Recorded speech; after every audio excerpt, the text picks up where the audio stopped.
నిన్న అసెంబ్లీలో చేసిన రాద్ధాంతం గురించి ఆయన ఎమ్మెల్యేలందరూ కూడా నిన్న అసెంబ్లీలో నేనే ప్రత్యక్ష సాక్షిని ఎమ్మెల్యేలంతా చెప్పేదంటే ప్రతిపక్షంగా గుర్తించండి, ప్రతిపక్షం గొంతు ఇవ్వండి, మాకు ప్రతిపక్ష హోదా ఇవ్వండి అని స్లోగన్లు చేస్తా 10 నిమిషాల డ్రామా రక్తిగట్టించినారు. ప్రతిపక్ష హోదా అన్నది ప్రజలు ఇవ్వాల్సింది. ప్రజలు స్పష్టంగా చెప్పినారు, నువ్వు ముఖ్యమంత్రిగా ఉపయోగపడవు, ఆంధ్ర రాష్ట్రానికి ప్రతిపక్ష నాయకుడు కూడా ఉపయోగపడవు అని ప్రజలు నిర్ణయించినారు. దాన్ని మళ్ళీ మళ్ళీ అనడంలో అర్థం లేదు. పోనీ ఎవరికైనా పోనీ ప్రజలు ఏమైనా ఇస్తే, ప్రజలు తీర్పునిస్తే కూటమి ప్రభుత్వం కానీ లేదా అసెంబ్లీ స్పీకర్ కానీ ఎవరైనా కావాలనే ప్రతిపక్ష హోదా ఆపుతున్నారా? కాదు కదా. నీకు వచ్చినటువంటి 11 సీట్ల ప్రకారంగా నీకు అసెంబ్లీలో ప్రతిపక్ష హోదా ఎప్పటికీ రాదు. అది తెలిసి కావాలని ఎవరో ఆపుతున్నారనే భ్రమలు కల్పించే విధంగా మాట్లాడటం సిగ్గుచేటు. చేతనైతే ప్రతిపక్ష హోదాకు ఎన్ని సీట్లు అవసరమో అన్ని గెలవాల్సిందే కదా. సీట్లు గెలవకుండా ఈరోజు వచ్చి మీ దయాదాక్షిణ్యాల మీద మాకు ప్రతిపక్ష హోదా ఇవ్వండి అనేటువంటి మాట సరైంది కాదు. ప్రతిపక్ష హోదా ఇస్తే ప్రజలే ఒప్పుకోరు. ప్రజలిచ్చిన తీర్పుకు విరుద్ధంగా ప్రతిపక్ష హోదా ఇవ్వడం అన్నది రాజ్యాంగ విరుద్ధమని ఈ సందర్భంగా తెలియజేస్తా ఉన్నా. నేను ఎగ్జాంపుల్ కూడా చెప్తాను, అవి నిజంగా. ముఖ్యంగా ఈ మధ్య కాలంలో ఆయన పర్యటన సందర్భంలో ఒక చిన్న పాప దగ్గర అమ్మఒడి రాలేదు అని ఏడిపించే విధంగా ఒక డ్రామాను సృష్టించారు అక్కడ. దీన్ని భారతీయ జనతా పార్టీ తీవ్రంగా ఖండిస్తాం. జగన్మోహన్ రెడ్డి గారు అమ్మఒడి అప్పట్లో ఉన్నటువంటి అమ్మఒడి పథకాన్ని ఇప్పుడు ఇచ్చాడు. ఆయన 2019లో అధికారంలోకి వస్తే 2020లో ఎప్పుడో ఆయన అమ్మఒడి పథకాన్ని అనౌన్స్ చేశాడు. ఆయన ఎన్నికల్లో చెప్పింది ఏమిటి? ఇంట్లో ఎంతమంది ఆడబిడ్డ ఎంతమంది పిల్లలు ఉంటే అందరికీ అమ్మఒడి ఇస్తానని చెప్పాడా లేదా? మరి అధికారంలోకి వచ్చి 1 సంవత్సరం తర్వాత అమ్మఒడి పథకాన్ని పెట్టిన తర్వాత ఇంట్లో ఒక్కరికే ఇస్తానని అప్పుడు చెప్పారని అబద్ధం చెప్పాడా? ప్రజల్ని మోసం చేసినాడా లేదా అని సూటిగా ప్రశ్నిస్తా. ఇప్పుడు కూడా మా ప్రభుత్వం వచ్చి 8 నెలల సమయం పూర్తయింది.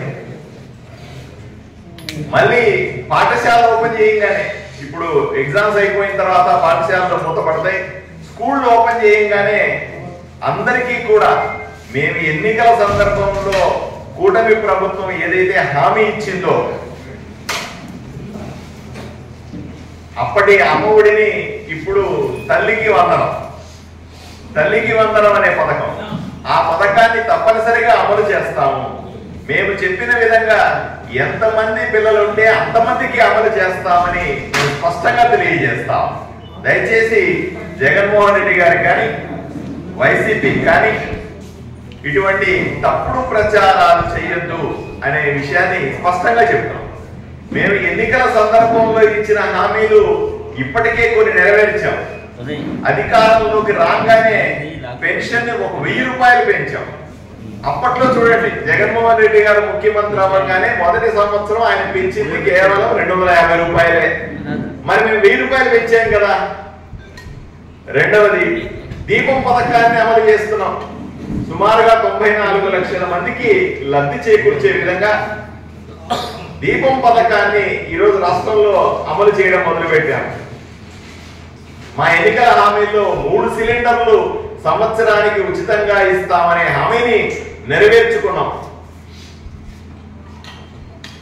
ఇంకొక 3-4 నెలల్లో జూన్ జూలై వచ్చే సమయానికి స్కూళ్ళు ఓపెన్ చేస్తానే అప్పుడు అమ్మఒడి, దానికే ఇప్పుడు పేరు తల్లికి వందనం. తల్లికి వందనాన్ని ఇచ్చి పిల్లల రుణం తీర్చుకుంటాం. అలాగే అన్నదాతలకు అన్నదాత సుఖీభవ అని రైతులకు మేము ఏదైతే హామీ ఇచ్చామో 20,000 రూపాయల పెట్టుబడి సాయం ఇస్తామన్నామో దాన్ని కూడా జూన్ జూలైలో మొదలు పెడతామని చెప్పాం. దాన్ని కూడా మొదలు పెడతా ఉన్నాం. అన్నిటికంటే ముఖ్యమైనది, నిరుద్యోగులకు శుభవార్తనిస్తూ మేము చేసినటువంటి మెగా డిఎస్సి సుమారుగా 16,374 టీచర్ పోస్టుల్ని భర్తీ చేయాలనేటువంటి లక్ష్యాన్ని మేము త్వరలోనే చేరుకుంటాం. ఈ రకంగా కూటమి ప్రభుత్వం 8 నెలల్లో చెప్పింది చేసింది.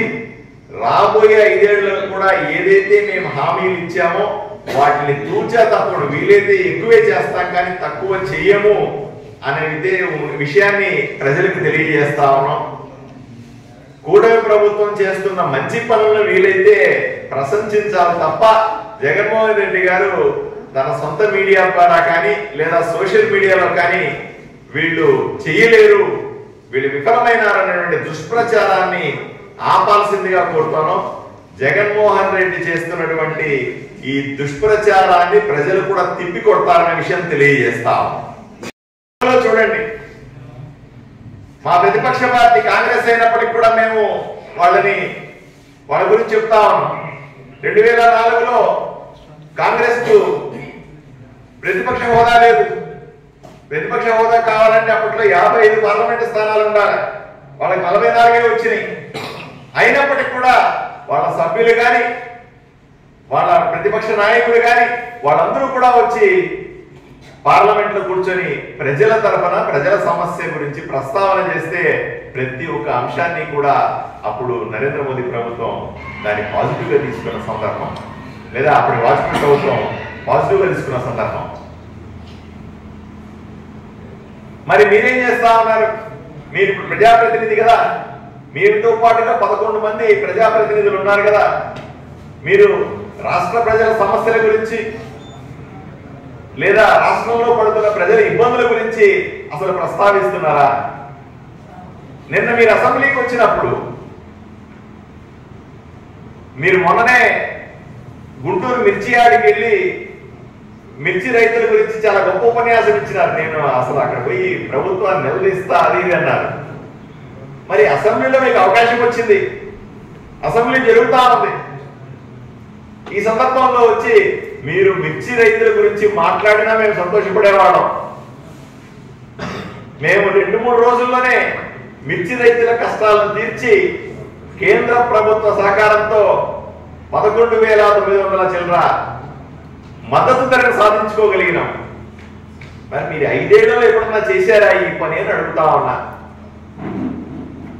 5 ఏళ్ళు ముఖ్యమంత్రిగా ఉన్నప్పుడు మీ హయాంలో పరిష్కారం కానీ వైజాగ్ స్టీల్ ప్లాంట్ సమస్యను కేంద్ర ప్రభుత్వం ఎన్డీఏ ప్రభుత్వం డబుల్ ఇంజన్ సర్కార్ ఆంధ్రప్రదేశ్ లో ఏర్పడిన తర్వాత వెంటనే పరిష్కరించినాం. రైల్వే జోన్ సమస్యని 5 ఏళ్లుగా మీరు చేయలేకపోతే మేము పని మొదలు పెట్టినాం. మీరు 5 ఏళ్ళు ఏం చేశారని మిమ్మల్ని అడుగుతా ఉన్నాం. అంతేందుకు నేను సూటిగా అడుగుతా ఉన్నా, పులివెందుల ప్రజల మనోభావాలను ఒక్కసారి ఆలోచన చేయండి.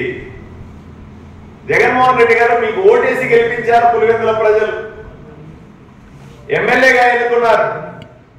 ఎందుకు ఎమ్మెల్యేగా ఓటేశారు? రాష్ట్ర వ్యాప్తంగా ప్రభంజనం వీసిన ప్రజలు మీకు ఓటేసి ముఖ్యమంత్రిగా ఉన్నాడు. కనీసం ప్రజల విషయాలు కొన్ని తెలిసి ఉంటాయి, అసెంబ్లీకి వెళ్తే మా వైపున మాట్లాడతాడన్న ఉద్దేశంతో మీకు ఓటేసి ఎమ్మెల్యేకి గెలిపించినారు. రెండవసారి అసెంబ్లీ జరుగుతా ఉంది.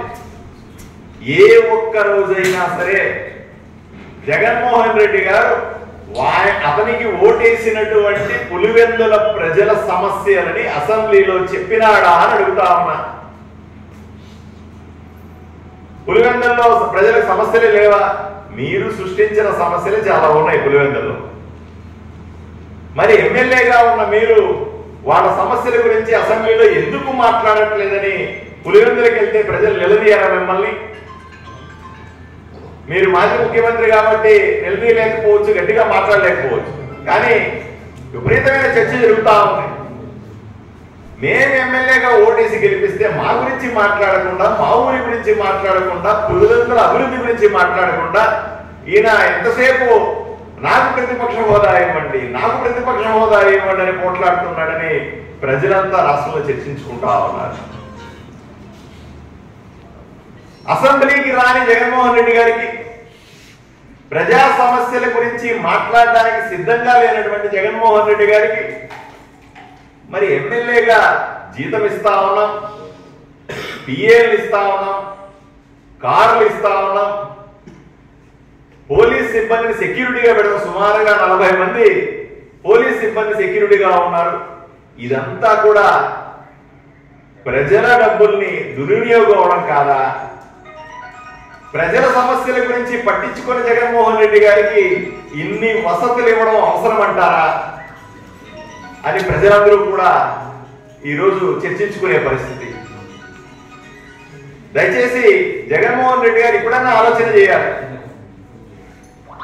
తన విధులని, తనకు ప్రజలిచ్చినటువంటి తీర్పుని ఉపయోగించుకొని కనీస పులివెందుల ప్రజల కోసమైనా సరే అసెంబ్లీకి వచ్చి మాట్లాడాలని, లేదా 5 సంవత్సరాల పాటు మిమ్మల్ని ముఖ్యమంత్రిగా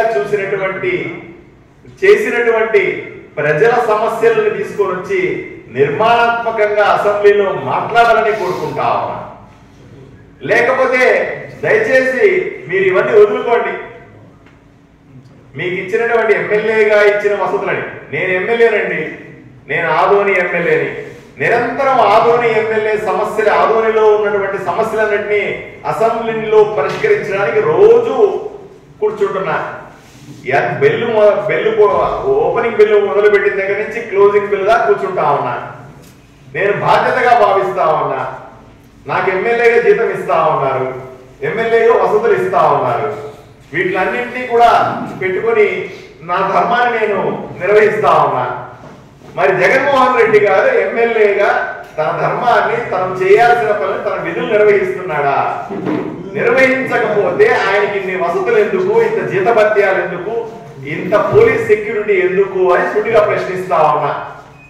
దీనికి సమాధానం చెప్పాలి వైఎస్ఆర్సీపీ వాళ్ళైనా సరే, జగన్మోహన్ రెడ్డి గారైనా సరే. ఇది మంచి పద్ధతి కాదు. ఈ విధంగా ప్రజల ఆకాంక్షలకు తగ్గట్టుగా, ప్రజల కోరిక తగ్గట్టుగా మనం పనిచేయాలి తప్ప మనకు తగ్గట్టుగా వ్యవస్థలన్నీ పనిచేయాలి. నేను చెప్పినట్టుగానే రాష్ట్రంలో అసెంబ్లీలో జరగాలి, నేను చెప్పినట్టుగా నాకు హోదాలు ఇవ్వాలా, నేను చెప్పినట్టుగా నాకు ప్రభుత్వం నుంచి అన్ని లాంఛనాలు రావాలా అనే విధానం సరైంది కాదు అని వైఎస్ఆర్సీపీ పార్టీకి నేను హితవు పలుకుతా ఉన్నాను.